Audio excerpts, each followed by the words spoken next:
Okay, sa oras pong ito, tayo po ay magsisimula na.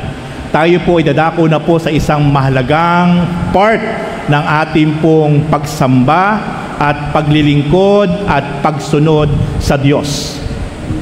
Daling ko muna po kayo doon sa Isaiah chapter 21 verse 4. Isaiah 21 verse 4, takot na takot ako. Di ko malaman ang gagawin. Ang pananabik ko sa takip silim ay pagkasindak. Dito po makikita po natin na personal pong binabanggit ng lingkod ng Diyos. Walang iba kundi si Prophet Isaiah, na dumating po sa point ng kanyang buhay na sobra po ang takot na kanyang naranasan. Sobra po ang pangamba na dumadagundong sa kanyang dibdib, sa kanyang puso, sa kanyang isip. Sa kabila po na si Prophet Isaiah ay matinding propeta ng Diyos. Sa kabila po na si Propeta Isaiah ay sinasamahan ng presensya ng Diyos. Pero dumating po sa point ng kanyang buhay, sobra po ang naging takot niya. Sobra po ang naging pangamba niya sa kanya pong sarili. Bakit po kaya dumating sa point ng buhay ni Prophet Isaiah na sobra pong kumakabog? Sobra pong parang pinipiga ang kanyang puso sa sobrang pangamba, sa sobrang takot.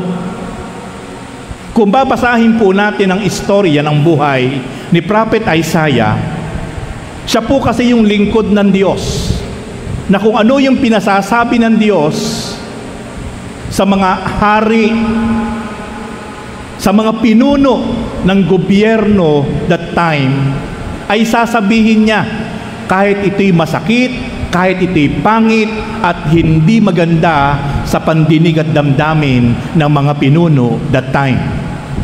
Kaya po ang nangyayari that time, nagagalit sa kanya yung mga leaders. Nagagalit sa kanya yung mga pinuno ng bawat bansa, ng bawat bayan. Sapagkat kung ano ang pinasasabi ng Diyos, sinasabi niya kahit ito'y hindi magiging maganda sa pandinig at damdamin ng mga hari at mga pinuno ng bansa o bayan that time. Kaya madalas ay siya po yung pinagbubunto na ng galit ng mga leaders na ito, ng mga haring ito. Madalas po ay siya'y pinahuhuli upang dakpin, upang ipapatay.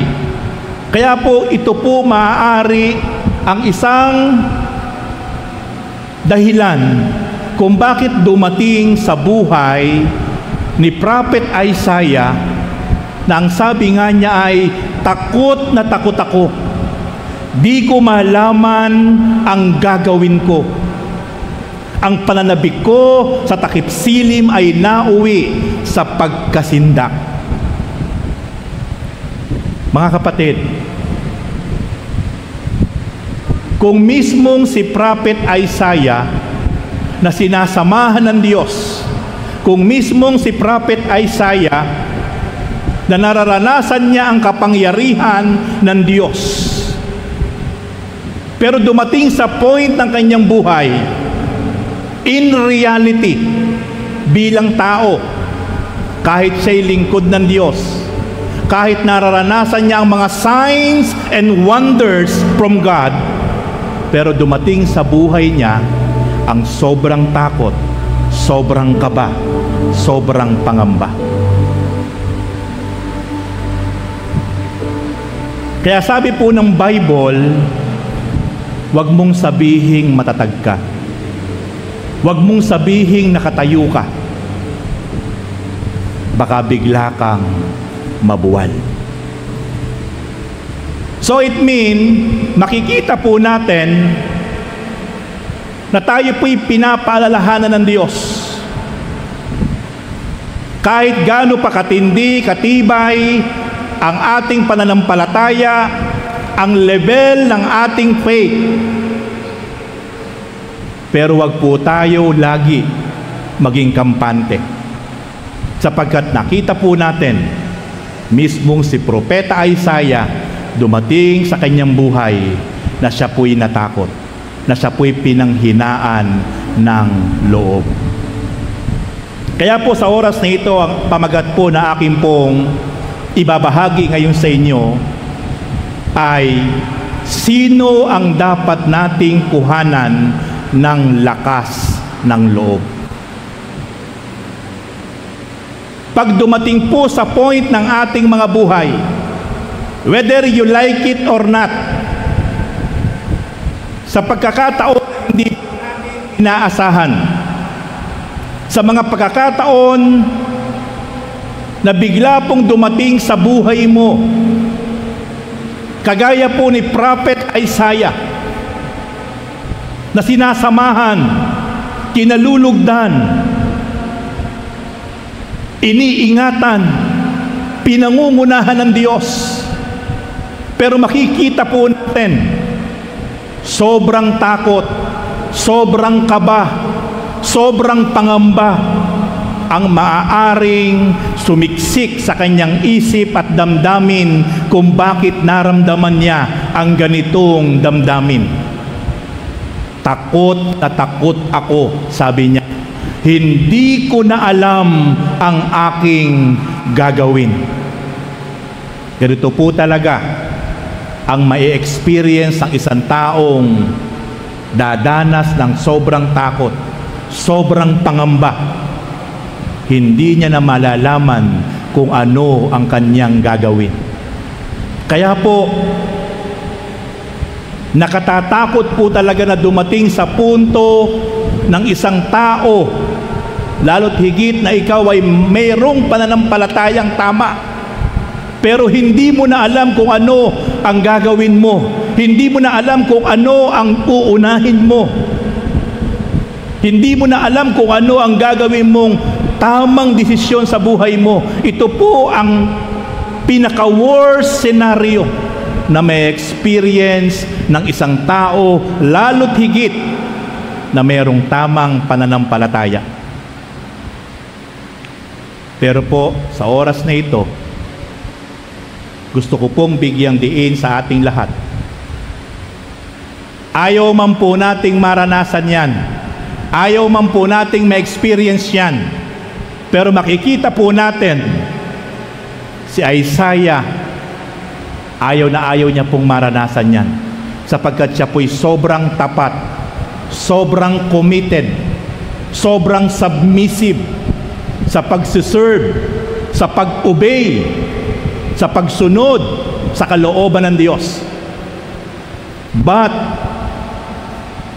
naranasan niya po ang nakatatakot na pakiramdam na hindi na po niya alam ang kanyang gagawin. Nasa halip po, yung pagdating po ng takip silim ay maging kapahingahan sa kanya para siya kahit papaano ay mapahinga. Pero sobra pa po siyang natatakot kapag lumilipas na po ang liwanag at dumarating na po unti-unti ang kadiliman, ang gabi, sapagkat lalo po siyang kinakain at sinisiklot ng pangamba at takot. Kaya po, papaano isang araw sa ating mga buhay ay dumating po yung ganitong sitwasyon. Whether we like it or not, hindi po natin hawak ang panahon, ang pagkakataon, ang sitwasyon. Papaano kung dumating po sa point ng buhay natin, like Prophet Isaiah, na hindi na po natin alam kung ano yung ating gagawin. Hindi na po natin alam kung ano yung ating uumpisahan, sapagkat sinasaklot tayo, kinakain tayo ng takot at pangamba at nerbiyos sa isang bagay na kinakaharap natin. Kung ikaw ay isang magulang, natatakot ka na dumating sa point ng buhay mo kung papaano mong itataguyod ang iyong pamilya. Kung ikaw ay isang kabataan, natatakot ka kung papaano mong tatapusin ang iyong pag-aaral. Na dumating sa point ng pag-aaral mo, ang daming conflict. Hindi mo alam kung papaano mong ipapasa ang iyong mga examination, ang iyong thesis, ang iyong board exam. Tinatakot ka, kinakain ka ng takot at nervyos. Kung ikaw ay isang magsasaka, natatakot ka kung paano mong babayaran yung mga nautang mo na mga fertilizer sapagkat dinaanan ng salot ang iyong pananim. Kung ikaw ay isang negosyante, natatakot ka kung paano mong ibabalik ang iyong mga nautang na puhunan, ang mga nahiramong puhunan sapagkat nagkaproblema ang iyong negosyo. Yan po yung mga actual senaryo na po pwede pong pagdaanan ng bawat isang mananampalataya. Nakagaya po ni Prophet Isaiah, dumating po sa point ng kanyang buhay, takot na siya. At ito po ang sinasamantala ng kaaway na walang iba kundi si Satan. Ang takot ay hindi mula sa Diyos. Ang takot ay mula sa kaaway.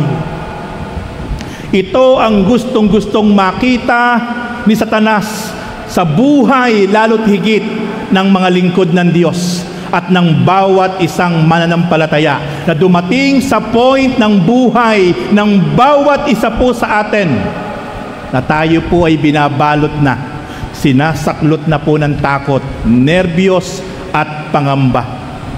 Dumating sa point ng buhay natin na hindi na po natin alam ang ating gagawin.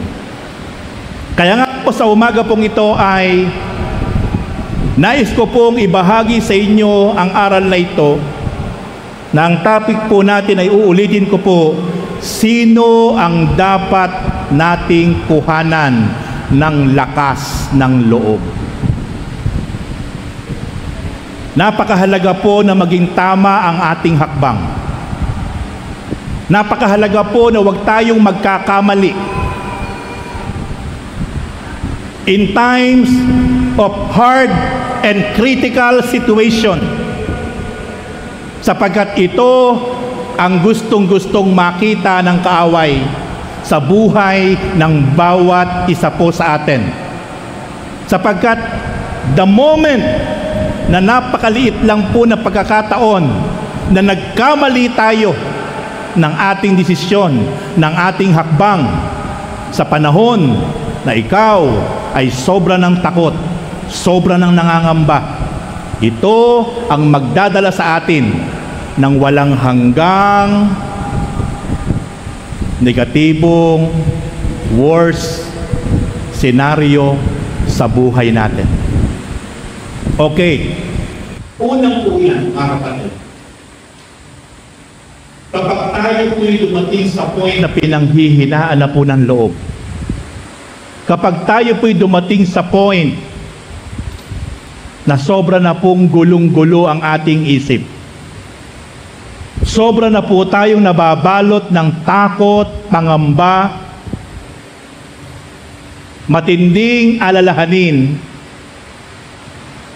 ang unang-unang kailangan po natin gawin at makapagbibigay po ng iba yung kalakasan sa atin ay walang iba kundi ang ating Diyos, our Lord.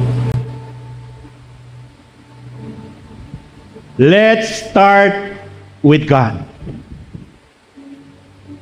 Kung dumating man sa point ng buhay mo, kapatid, na masyado kang nalibang, masyado kang naaliw sa maraming bagay sa mundong ito.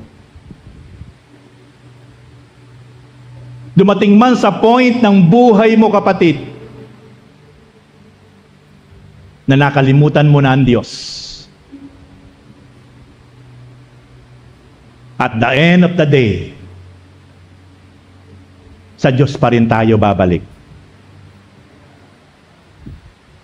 Pero ang pinakamasakit na pangyayari, napakaraming tao sa ibabaw ng mundo kapag dumating sa sobrang takot, nakapagdedesisyon ng lalo't higit na mali.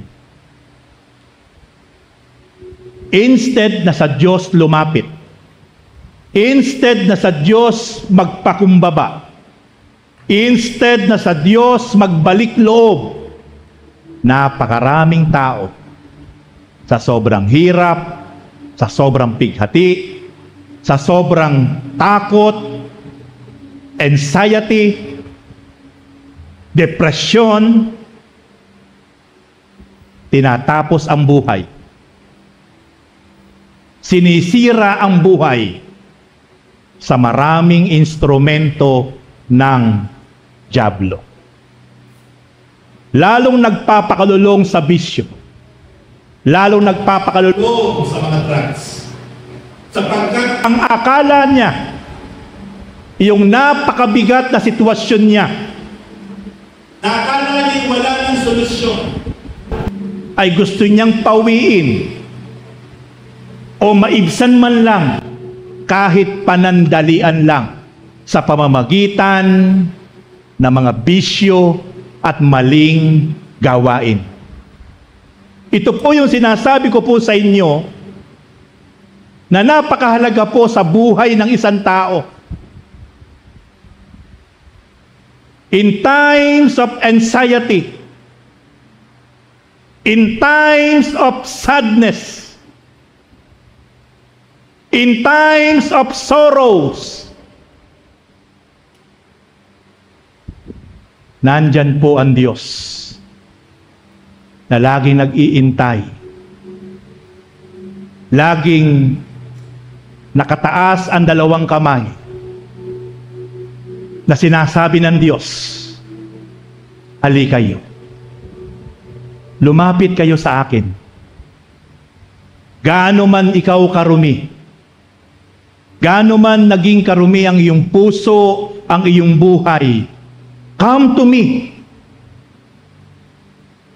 and I give you rest. Kaya napakapalad po ng bawat isang tao na sa kahit anong sitwasyon ng kanyang buhay ay laging first priority sa kanya ang unahin, sundin, humakbang, papalapit, hindi papaiwas, hindi papalayo sa Diyos. Sabi ng Diyos sa kanyang salita sa Isaiah 41 verse 10. Ito yung sinabi ng Diyos sa kanyang lingkod na si Isaiah. Sapagkat si Isaiah po ang aking ibinigay na example sa inyo na kahit napakalapit na Isaiah, kahit po sa Isaiah ay sinasamahan ng Diyos, kahit po sa Isaiah ay nararanasan niya ang tinatawag na divine presence of God. But dumating sa point ng buhay na Isaiah na na-depress siya.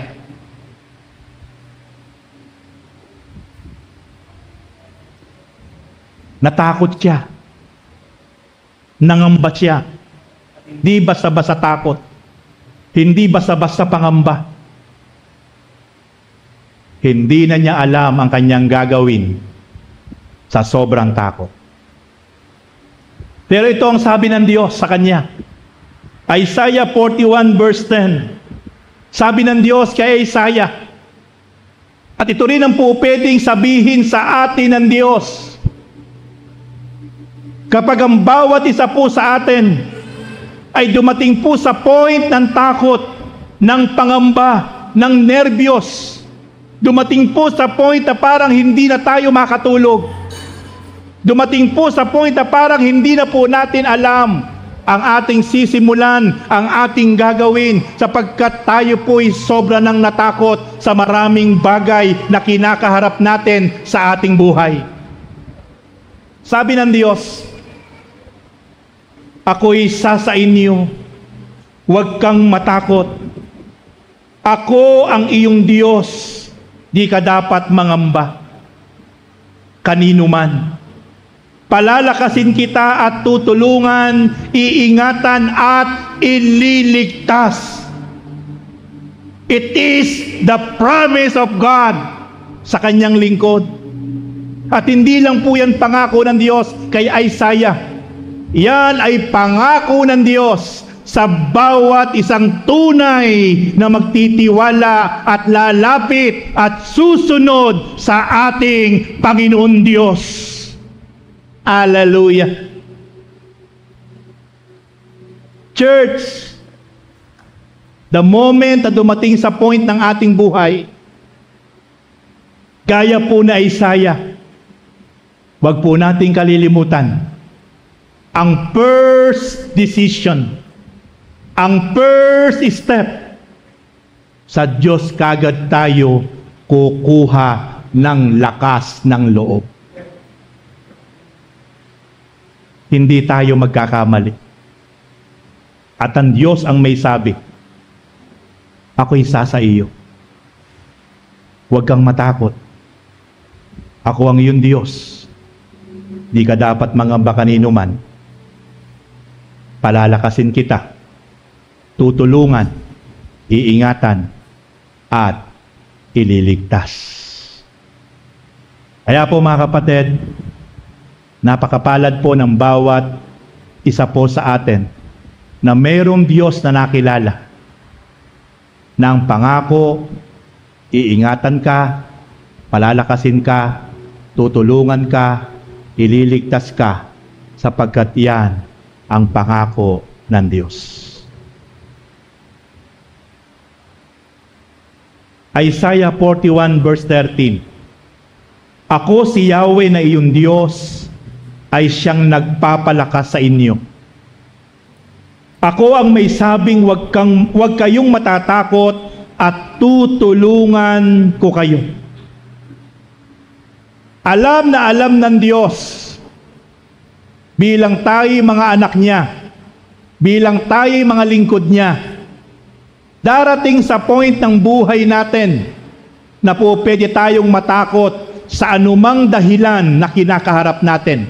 Pero ang sabi ng Diyos, ang challenge ng Diyos, ako si Yahweh, ang inyong Diyos, ang siyang magpapalakas sa inyo. Kapatid, nanghihina ka na ba? Nanlulupaypay ka na ba? Nadi-discourage ka na ba? Hindi na ba kagaya ng dati yung lakas mo? Pero ang pangako ng Diyos, siya yung ating Diyos. Siya yung tunay na muli na magre-restore, magbibigay ng lakas sa atin sa panahon na tayo parang bateryang lobat. Siya yung magiging koneksyon natin upang muli ay i-restore tayo, i-recharge tayo, upang muli ay magkaroon tayo ng lakas, magkaroon tayo ng pagtitiwala. Kaya po, ang nais ng Diyos, patuloy po tayong ini-encourage ng Diyos, huwag tayong hihiwalay sa Diyos. Huwag tayong tatalikod sa Diyos. Huwag tayong lilihis sa Diyos. Sapagkat ang tunay na daluyan ng kalakasan, pag-iingat at pagsama ay walang iba kundi ang Diyos na ating nakilala. Kaya po sa umaga pong ito, mapalad po tayo. Bakit po? Ito po'y isang indikasyon na kahit ano ang nagaganap, kahit ano ang nangyayari, kahit ano ang ating kinakaharap, kahit ano ang nagaganap sa kapaligiran, but still, narito tayo Ito'y isang indikasyon na patuloy nating inuuna na lumapit, magparangal, magpasalamat, sumamba, magpuri sa Diyos na makapangyarihan sa lahat. Hallelujah! Sa anumang sitwasyon, kapatid, magpatuloy lang po tayo na patuloy na inuuna ang Panginoon Diyos, sapagkat hindi tayo mabibigo. Hindi po tayo magkakamali, sapagkat yan ang pangako ng Diyos. Joshua chapter 1 verse 9, sabi ng Diyos, alalahanin mong lagi itong aking tagubilin. Magpatag ka, tibayan mo ang iyong loob. Huwag kang matatakot o mawawala ng pag-asa. Ako si Yahweh ang iyong Diyos ay sa iyo saan ka man pumunta. Wow! Praise God! Habang tayo nagpapakalakat, habang tayo nagpapakalipay, habang tayo nagpapatuloy na humahakbang ng may malalim na pagsunod at tapat na pagsunod sa Diyos, ang pangako ng Diyos, ako si Yahweh na iyong Diyos ay sa iyo saan ka man pumunta. Praise God! Kaya po ang bawat isa po sa atin ay lagi nating aalalahanin ng Diyos. Lagi natin pararangalan ng Diyos. Lagi natin siyang i-first priority. Saan man tayo makarating, saan man tayo pumaroon, ang pangako ng Diyos, siya po ay sa atin.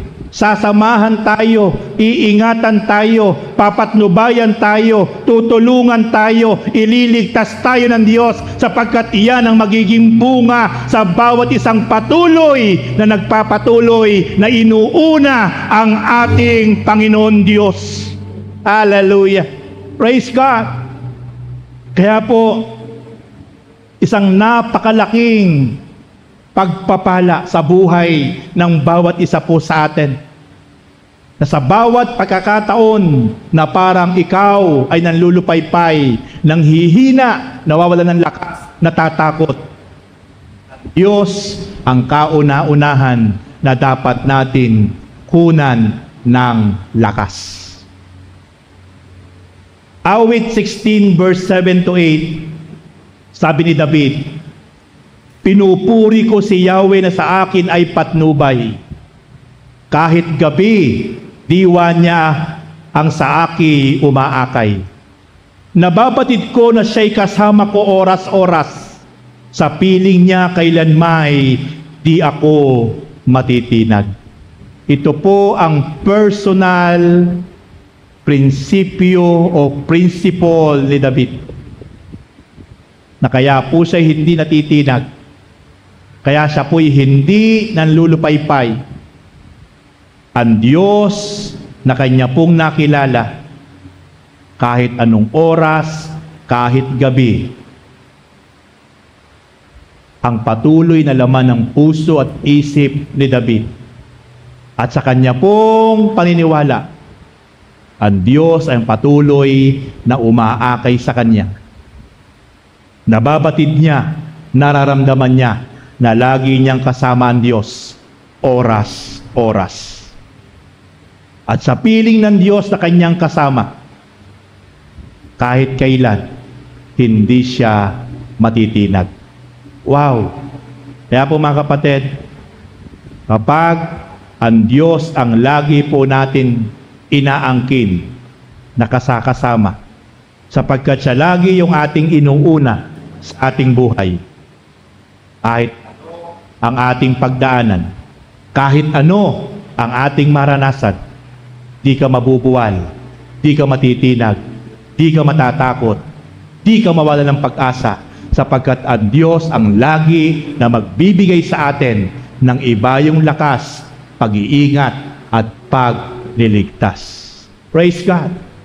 Kaya po mga kapatid, lagi nating unahin, i-prioritize ang Diyos sa ating mga buhay. Kahit hindi ka nanghihina, kahit hindi ka natatakot, Kahit wala kang problema, kahit wala kang pagsubok na pinagdadaanan, hindi lang sa panahon ng panghihina, panlulupaypay, pagsubok, sakit, karamdaman, dapat laging ang Diyos ang ating nilalapitan. Anytime, any situation in our lives, dapat lagi ang Diyos ang lagi nating inuuna, sapagkat yan ang nais na makita ng Diyos sa ating lahat. Ikalawa, una ang Diyos na dapat nating lapitan kapag tayo po ay pinanghihinaan ng loob. Ikalawa, na po pwede po nating lapitan kapag wala po tayo sa maayos sa sitwasyon o na may takot at pangamba. Those who understands. Ito po yung mga tao na nakakaintindi sa iyo. Ito po yung mga tao na naiintindihan ka. Ito po yung mga tao sa paligid mo na kahit ikaw ay nagkamali, kahit ikaw ay nagkasala, kahit ikaw ay may nagawa na hindi maganda, pero hindi ka huhusgahan. Hindi ka ichichismis. Hindi ka sisirain sa ibang tao. Hindi ka i-judge. Hindi ka pagtatawanan, sapagkat yung mga taong ito ay tunay na naiintindihan ka. I-encourage ka. Palalakasin ka. Gagamitin sila ng Diyos sa buhay mo. In times of sorrows, in times of difficulty situation, pero yung mga taong yan na mayroong malalim na pagkaunawa, uunawain ka, iintindihin ka. Yan po yung pangalawa na gagamitin ng Diyos na sa sobrang takot, sobrang panlulupaypay, sobrang pagkabagsak ng iyong moral, may mga taong mauunawaan ka, iintindihan ka.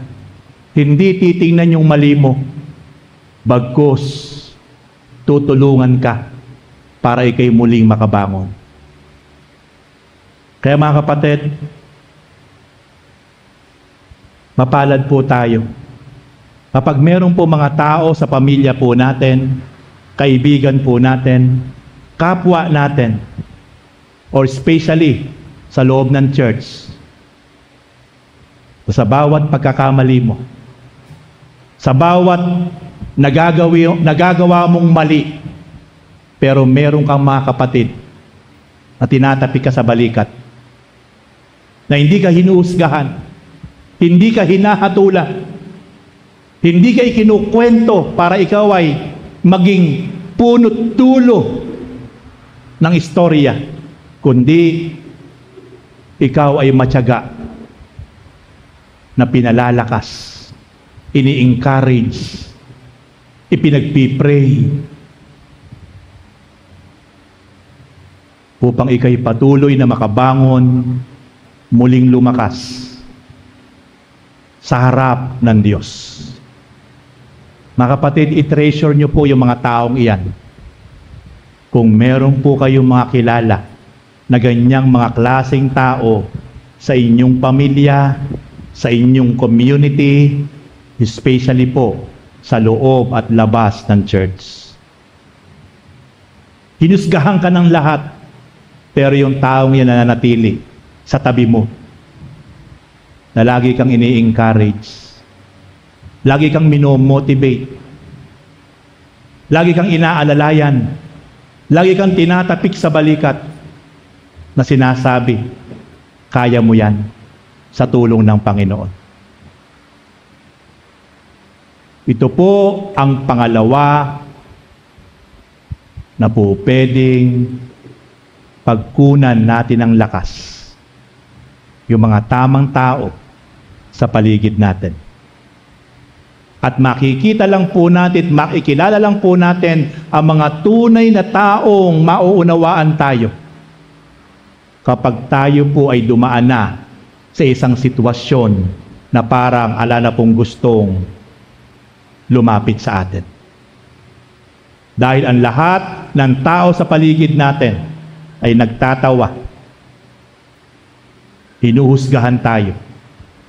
Pero may mga tao na maiiwan sa ating paligid na patuloy tayong iintindihin, patuloy tayong uunawain para gamitin siya ng Diyos para tayo ay muli palakasin. Ano po ang sabi ng Bible, 1 Thessalonians chapter 2 verse 19? Sabi po ni Pablo, ito po'y kanyang personal na sulat sa kanyang kapatid, mga kapatid sa lungsod ng Thessalonia. Ano po sabi ng kanyang sulat? Ito po'y ipinababatid niya, ipinaaalam niya sa mga kapatid sa pananampalataya sa lungsod ng Thessalonica. Ang sabi po ni Pablo, wala kaming ibang pag-asa kundi kayo. Kayo lamang ang aming kaligayahan. Kayo lamang ang putong ng tagumpay na maipagmamalaki namin sa harap ng Panginoong Hesus pagparito niyang muli. Ang dami pong bayan, ang dami pong syudad na pinagministeryuhan ni Pablo. Inialay niya ang kanyang buhay, panahon at oras sa iba't ibang uri ng tao. Pero kung babasahin po natin ang istorya ni Pablo, marami po siyang lungsod na pinuntahan. Pero karamihan po pasakit, lungkot, pighati ang kanyang naranasan sa mga taong kanyang pinaglingkuran.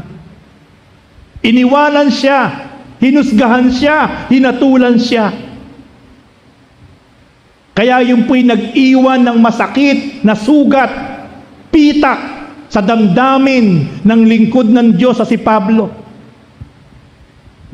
Inialay niya ang kanyang oras, panahon at buhay at lakas sa iba't ibang lugar, iba't ibang uri ng tao. Pero makikita po natin sa kanyang sulat, mababanaag po natin sa kanyang sulat, siya po ay naglalabas ng kanyang damdamin. Ano po ang sabi niya? Wala kaming ibang pag-asa kundi kayo.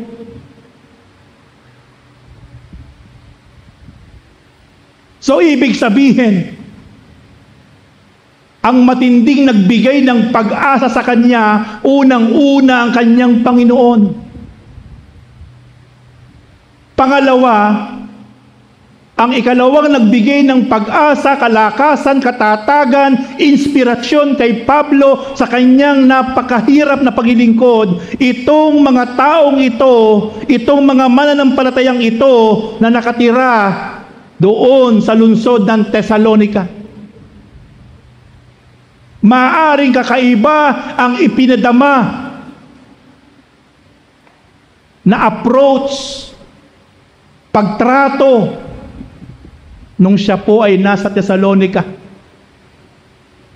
Maaring nadama po ni Pablo sa mga kapatid sa Thessalonica na talagang hindi tinitingnan yung kanyang kahinaan, yung kanyang mga nagawang mali, kundi itinuturing talaga siyang isa na alagad, apostol, at nararamdaman niya talaga yung tunay na pagmamahal, paggalang, pagtulong, pagsuporta sa kanya ng mga mananampalataya sa lungsod ng Thessalonica, even sa iba't ibang lungsod na kanyang pinagministeryuhan.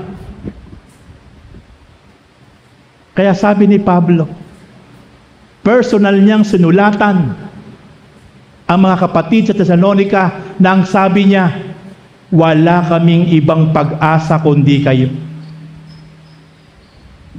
Kayo lamang ang aming kaligayahan.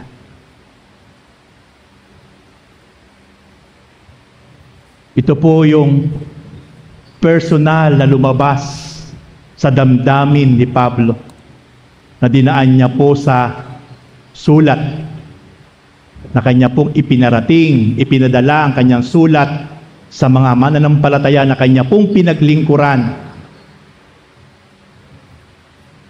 sa lungsod ng Thessalonica. Kayo lang ang aming pag-asa. Kayo lang ang aming kaligayahan. So makikita po natin, meron talagang mga tao na po pwedeng maging kaligayahan, kaaliwan, kalakasan natin. Pero meron naman talagang mga tao at meron namang mga kasama na po pwedeng maging dahilan ng kapighatian, kalungkutan, at discouragement natin. Kaya napakapalad po natin mga kapatid, kapag sa ating buhay bilang isang Kristiyano, merong mga tao na laging nariyan, na nagbibigay ng kaaliwan, nagbibigay ng kaligayahan, nagbibigay ng pag-asa sa atin. Ako po bilang pastor niyo, ako po ay lumalakas ang loob ko. Lalo po ako nagiging inspirado bilang pastor niyo kapag nararamdaman ko po na nariyan kayo. Kahit hindi kayo kumikibo, pero daman-dama ko po na laging nandyan kayo, nakasuporta. Nagbibigay ng kaaliwan, nagbibigay ng kalakasan. Like Paul, kayo po nagiging lakas ko. Una ang Diyos, pangalawa kayo. Kayo po nagiging kaaliwan ko. Kayo po nagiging kaligayahan ko. Kapag lagi ko pong nararamdaman, nakikita kayo, nararamdaman ko ang inyong tulong, ang inyong suporta. Pagkat una ang Diyos, ang bawat isa po sa atin ay po pwede palang maging kuhanan ng lakas, kuhanan ng kaligayahan, kuhanan ng kaaliwan. Kaya church, gamitin po natin ang ating mga buhay. Po pwede pala. Una ang Diyos, pangalawa ang bawat isa po sa atin. Po pwede pala. Po pwede palang magamit tayo ng Diyos. Katulad ng mga unang mananampalataya sa lungsod ng Thessalonica. Can you imagine, naging kalakasan sila, naging kaaliwan sila, naging kaligayahan sila ng great apostle na si Pablo. Siya po ang may sabi noon, wala kaming ibang pag-asa kundi kayo. Grabe po. Maaring grabe yung pagpapadama ng suporta, tulong, pagmamahal na ginawa ng mga mananampalataya sa Thessalonica kay Pablo.